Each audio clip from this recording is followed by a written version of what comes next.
Olá, turminha! Eu sou o professor Luciano Vasconcelos Júnior e hoje vamos abordar um tema bem interessante.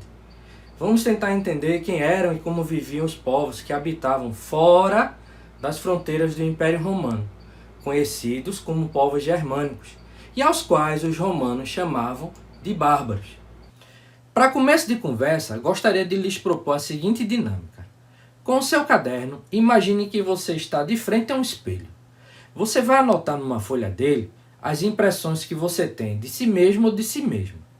Imagine ainda que você está em sua sala de aula. Tente lembrar da sua turma da escola e anote também as impressões que você tem dos seus colegas de classe. Por que eu estou pedindo para que vocês façam isso? Para que você perceba que a impressão que nós temos de nós mesmos e dos outros não é igual à impressão que os outros têm de si mesmos e de você. Agora me responda o seguinte: você já ouviu falar do historiador romano Caio Cornélio Tácito? Você sabia que ele escreveu uma obra descrevendo como eram os povos germânicos? Pois bem, eu vou ler alguns trechos de sua obra, onde ele descreve algumas características dos povos germânicos. Vamos ver o primeiro trecho.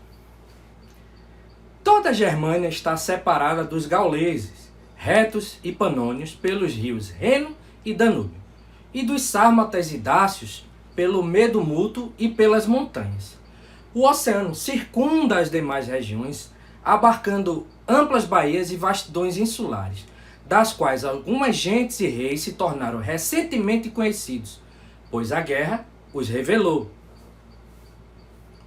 Trecho 2. Vestem-se também com peles de animais, os mais próximos dos rios, sem qualquer requinte. Os que habitam o interior das terras com mais cuidado, como pessoas que não têm relações comerciais, que lhes possam fornecer outros enfeites. Esses trechos retirados da obra Germânia, do historiador romano Tácito, apontam mais ou menos algumas características desses povos germânicos. Nós vemos que o historiador romano Tácito se referia a eles como pessoas rudes, pessoas que não tinham requinte, não tinham fineza, pessoas que se vestiam com peles de animais.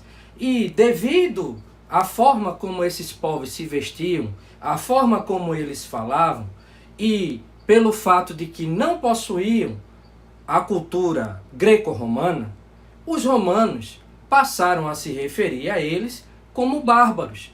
Na realidade, bárbaro vai se tornar mais na frente uma expressão para designar todos aqueles e aquelas que habitavam fora das fronteiras do Império Romano. Ok? Como eu acabei de falar, os romanos se referiam a esses povos que habitavam fora das fronteiras, no território da Germânia, como bárbaros. Mas eles eram povos que vieram do norte, do oeste e do centro da Europa. Esses povos tiveram uma grande influência sobre a Europa, pois eles misturaram os seus costumes com os costumes dos habitantes de Roma. O termo bárbaro não vem de um grupo cultural específico. Ele foi um termo utilizado por gregos e romanos para descrever a cultura daqueles povos que eles consideravam mais primitivos e que usavam muito mais a força física do que o intelecto. Assim, essa visão ligada à violência foi estendida pelos romanos, que passaram a nomear de bárbaros todos os povos que não partilhavam de sua cultura, língua e costumes. Era assim um termo pejorativo, preconceituoso, para se referir aos povos que habitavam fora das fronteiras do Império Romano e que não falavam nem o grego nem o latim, como eu já mencionei. Apesar disso, os romanos consideravam essas tribos como guerreiros destemidos e corajosos. Hoje, o termo bárbaro é aplicado para descrever quem se utiliza da violência em excesso, sem refletir sobre os seus atos e prejudica, assim, aos demais cidadãos, bem como ainda de forma pejorativa em alguns locais do mundo para se referir aos estrangeiros que não desejamos que façam parte do nosso país, ganhando assim um conceito xenofóbico, mas nós vamos voltar a falar sobre isso no decorrer da aula. Os povos germânicos habitavam o norte da Europa, onde hoje estão localizados países como Alemanha, Dinamarca, Noruega, Holanda, Suécia, Reino Unido e parte da França. Como eles não possuíam o alfabeto, não há fontes escritas pelas próprias tribos germânicas. Por isso, as evidências da arqueologia são essenciais para descobrir como eles viviam. Vamos dar uma olhada no mapa a seguir para a gente ter uma ideia de onde esses povos se estabeleceram e quais eram as suas principais tribos. As principais tribos germânicas eram os alamanos, alanos, bávaros, francos, frísios, lombardos, godos, visigodos, ostrogodos, suevos, saxões, vândalos e vikings. Apesar de constantes guerras e invasões, algumas tribos germânicas fizeram parte do Império Romano como membros federados ou eram contratados como mercenários. No entanto, o enfraquecimento do exército romano e a própria expansão das tribos germânicas acabam por derrotar o Império quando Roma é conquistada no ano de 476 d.C. Cada tribo se instala em diversas partes do Império, adaptando sua cultura com a cultura dos romanos. E a fusão desses dois povos e dessas duas culturas vai gerar, mais na frente, o que ficou conhecido como Sacro Império Romano Germânico. Socialmente, encontramos a divisão do trabalho por sexo, com a mulher sendo responsável pelo trabalho no campo, na casa e por tecer. Eles usavam roupas de lã ou pano, que podia ser branca, negra e até tingidas de vermelho. Já os homens, por sua vez, se ocupavam do pastoreio, da caça e da guerra. E a guerra era uma atividade constante, pois as tribos viviam lutando entre si. Apesar dessa divisão do trabalho entre sexos, as mulheres ocupavam um lugar especial dentro da hierarquia tribal, pois eram sacerdotisas, curandeiras, parteiras e videntes.